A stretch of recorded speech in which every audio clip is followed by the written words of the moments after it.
Good day, Core here, and I just wanted to do a video about the new Packer Vaquero after it was recently changed. The biggest change really is that they took away the extreme bounciness of the vehicle, which sort of made it a bit unreliable, as half of the time you didn't even have the wheels on the ground, so steering wasn't always even an option. The biggest question I probably had after the change is it now comparable to a Mikro? The Mikro has always been a good car and used a lot by criminals, so I wanted to test if the top speed and acceleration are the same. So I had a friend of mine who had a Mikro on his criminal to test it out with me. And actually APB database says that they have the same top speed, and I believe that. They also have the same 1 hit points, 2 but here you can see 3. the acceleration and top speed in action. Naturally, with the countdown being said by me, there's some latency before my friend here heard it, so we pretty much tried to have him take a little head start in the next test before, well, so that he can actually drive on the same line with me. It didn't still work out that well. He got the head start this time around, but you can still pretty well see. Perhaps take a little head start before I say 3 because of the latency. Yeah, but you can still see 1, the 2, 3. See that the acceleration and top speed are mostly the same. I guess it's the sound of the Vaquero. It isn't as cool as the Mikro, so it makes it sound as if it was maybe worse. Here I also use a Nitro. Nitro!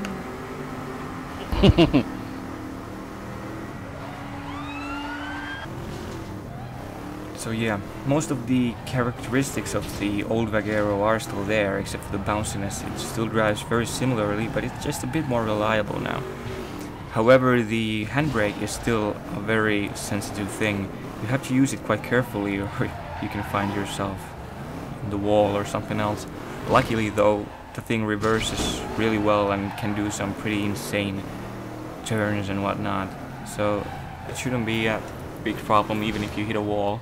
Except for perhaps durability wise.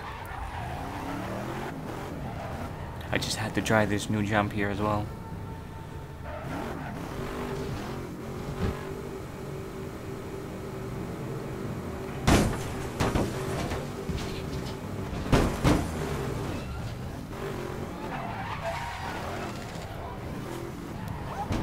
Here I'm just sort of trying how well can I maneuver the car in small spaces and whatnot, and sort of just trying to not hit the things.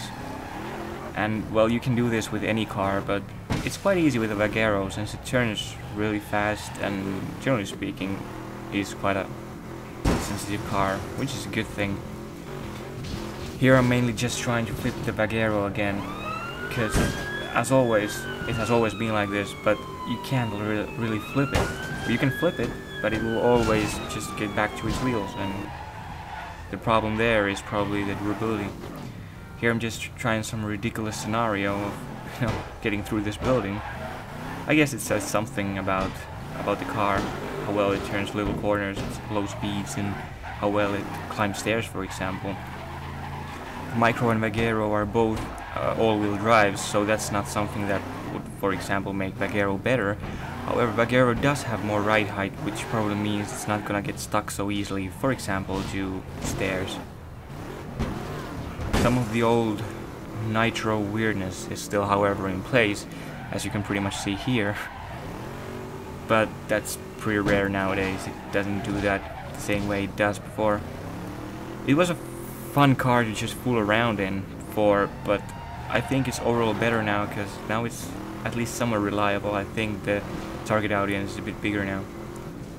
Here you can actually see sort of my problem with the car is that sometimes when you take handbrake corners, when the tires get the grip back to the ground, it sort of lashes the rear of the car somehow weirdly. Sometimes it looks cool, but sometimes it's a problem, but I guess with practice that goes away. Vaquero also rams surprisingly well, actually better than my Mirai. and I was actually really surprised by this. Naturally, you're going to be limited by the durability. However, it's still not a pioneer in terms of ramming or the durability, and you're going to stop eventually. Optionally, you can also go over them. If you can't go through them, you go over. The Vaquero is pretty easy to grief in a way, like you can see here, but it's not a big problem because you will always land on your wheels pretty much. The bigger problem there is just the durability really. It has the same hit points than the Micro, so they're both equally fragile. Thanks for watching, and I hope that this has some useful information.